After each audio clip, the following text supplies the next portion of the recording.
How did you involved, draw the conclusion?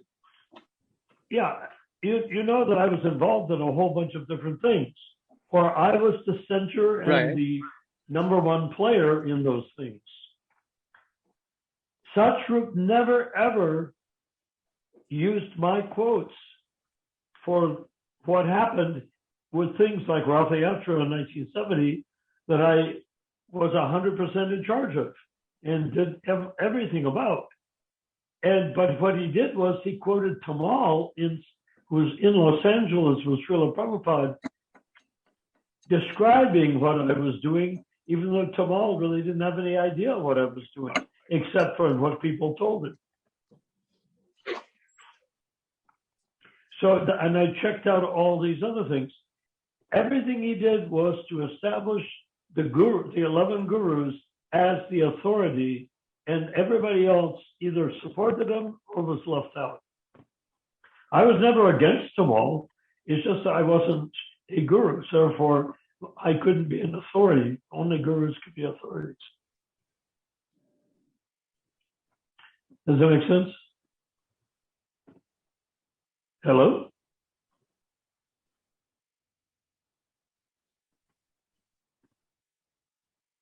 Oh, sorry, I was muted. So the main purpose for Satsvarupa writing the Lilamrita was not to glorify Srila Prabhupada, but was for establishing themselves as successor acharyas or bogus gurus or initiators, whatever you want to call them.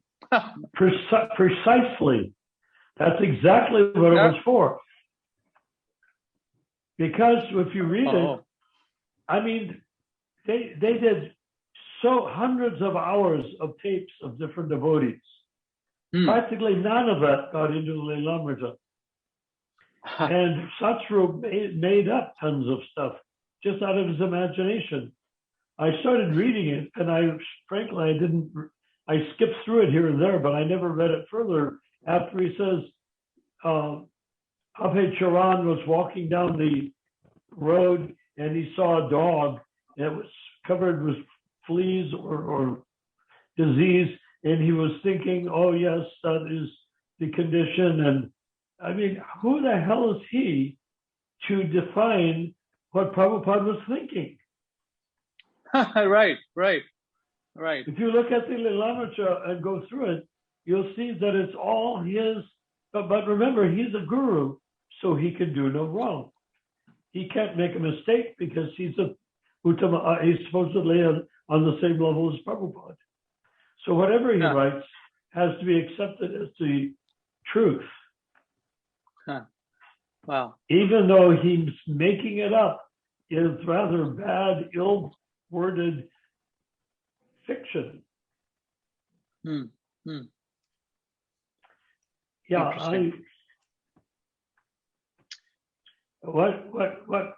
when I was in Berkeley, I came to his weird house trailer thing with old office desks from thrift stores in it, and he was sort of behind one.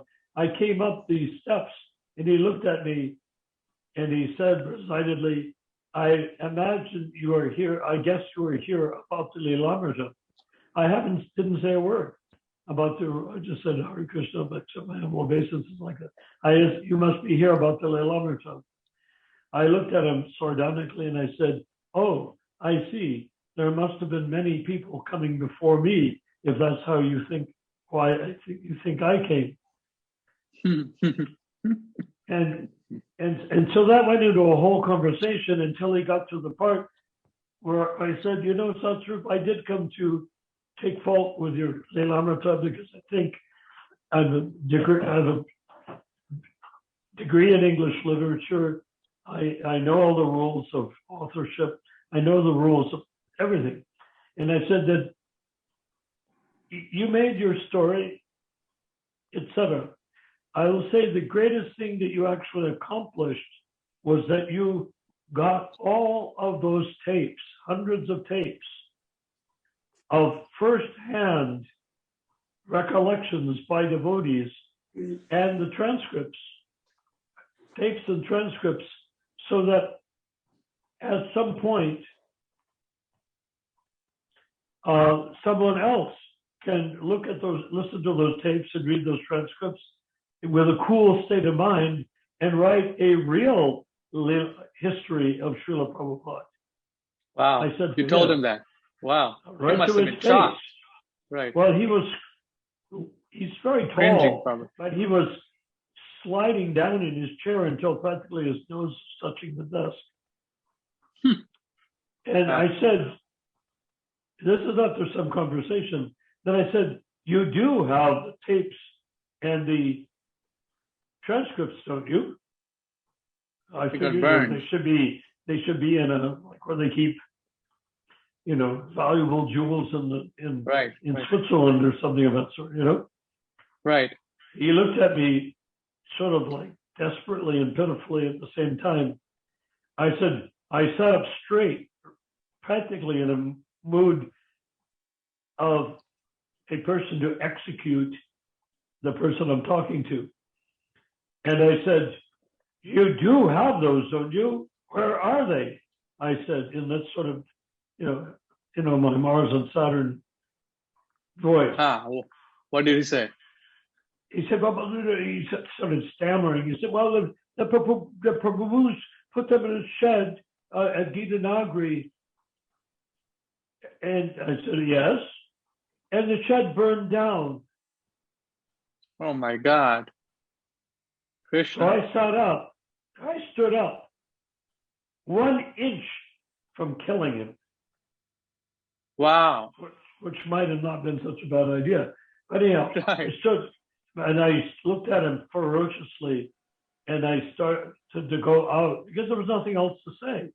If you want to hear the bullshit, read the Lila Amrita.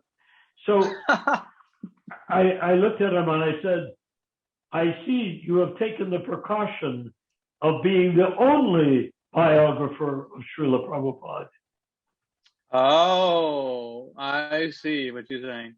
Only biographer. Yeah, the only biographer, because he destroyed the source material. All you have is what he wrote, which was fictional. A lot of it was fictional. Yes. He put in a lot of little tiny books, red books of Prabhupada quotes, and he had some little drops of nectar.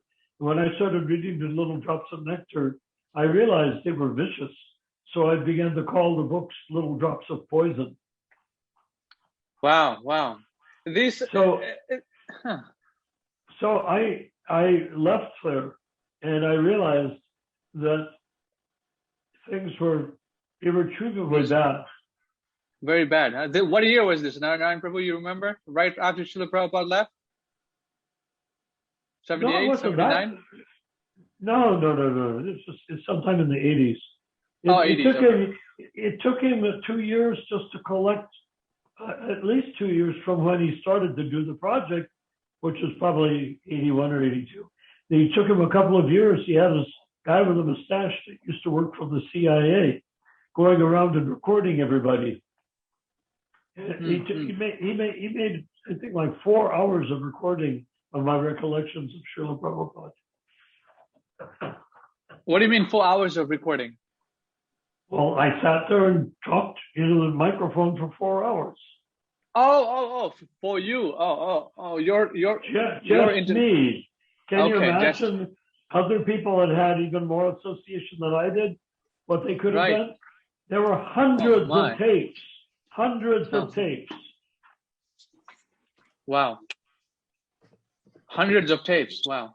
Yeah. This is like, Jesus. Did he live? Did he not live? Who knows?